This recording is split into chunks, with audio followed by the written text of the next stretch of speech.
yatidwa mu bukambwe naye machaga leero tutegezezaako bakama bafa abatwala era bakkiriza okukwatira ku famire ku byokuziika General agambye agenda kukola ku byokuziika byonna so wamu ne president amawulire gamusanze taliwo naye ategeezeddwa naye ffe nga abawagira Mwami Museveni oba abawagira General Muhoozi tugenda kubeera wamu ne famire okulaba nti bamuwa ekiwumulo bamuwa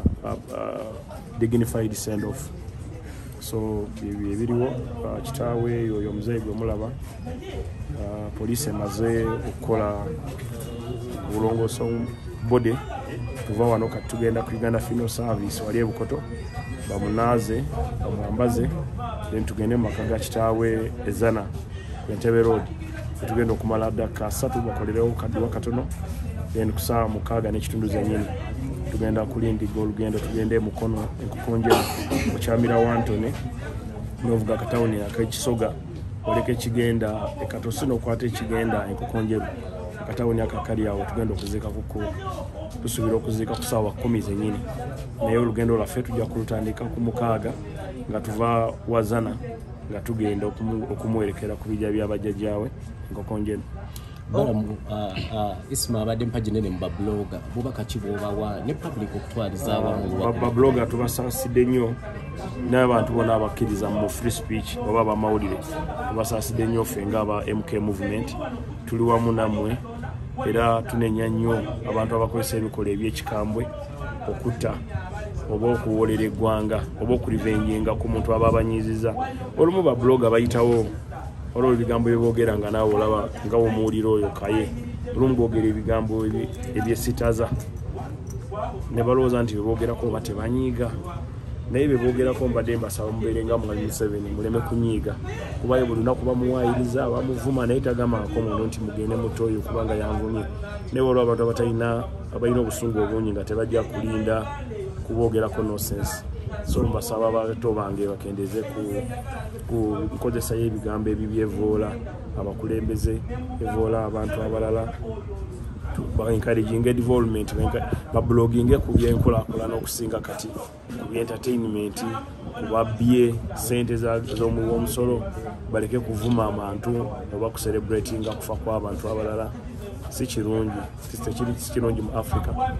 kiba kirungi okubeera nga tuyigira mu nsonga ezimu ezibirawo oyogedde kubeera nga tusonyiwa gwe nga gwe twagala okukkiriza nti kati Isma abanga awummudde olina kiwamusonyiwa alina kyeri yakoze kuno nga nti kyaliwo naye namusonyiwa no Isma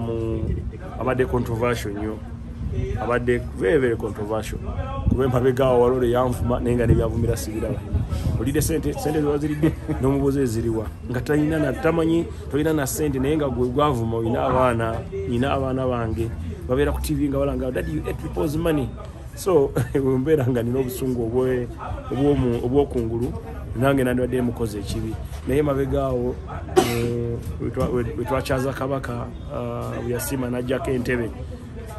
Isma yakola video enungi gagaba Balaam okoze bulungi nnyo okukyaza kabaka n'omukufukamirira amavivi awo obeera owangudde eberere neŋŋamba nti ono omusajja namunyiigira naye kamuweereza message kamukubire n'essimu mwebaze okulaba nti naye alaba ebirungi talaba bibi naye n'ebirungi akola ki abiraba so he has been a controversial man you know that bulina mumumanyi ng'ayogera n'atuyana najjayo n'akatawulo neyeesimuula nga ebigambo bimusiwa biringanga ebimuyingira mu lubuto oba mu mutwe nebimusiwa byogera bino era ndiko okwesiimula so banyiziza bangi ate ne basanyusa bangi naye tubalansinge yes omukulu Balaam twagala otegeeroze waneno nga nti Isma abadde mukwano gwo oba okiikiridde ekitongole kya MK ndi wano ekisooka nga vice chairman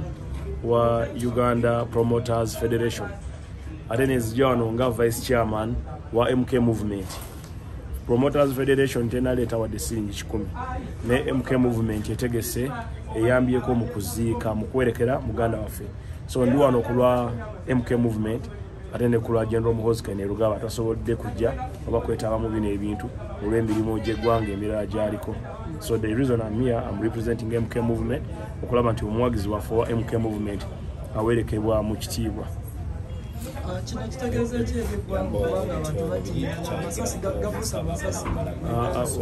okutibwa mu ggwanga tekiri mu Uganda wokka nabadde ejo nga ndi ku TV nendaba e Tel Aviv ekibuga ekisinga okukuumibwa ekya Israel. Awo omuntu yazze n'emmotoka ye natta abantu 4 mu America, Chicago ne New York ne Washington buli lunaku wabeerayo abantu abafa. So okufa gye kuli, naye twagala ku encouraginga tolerance, okugumiikiriza omuntu gw'otakkiriziganyiza naye. Oli ne waba akonyiizizza baganda bafa bali abalina obusungu obungi, mukendeze obusungu, tewali kirungi mukuta. So let's not kill people because they have annoyed us. Mbawadde example ennungi ey'okufa ey'abantu abavoola President Museveni. Bamuvoola enkya ne bajja ne bayimirira naye n'abakube ne beekuba ebifaananyi. Kikulaga nti ye ali tolerant ku buli nonsense yenna atambula mu nsi. So mwemwe n'abanyiizibwa bano bakaye ba Isma babajjo tuyige okubasonyiwa, tubamanye nti olumu tebabeera bala mitwe gyabwe gibeera ng'egiriko ekibagamba nti kati vuma. So tuyige okubasonyiwa, tulivinge mu society nabo. Ate olwa family basaasira nnyo family okufiirwa omwana wamwe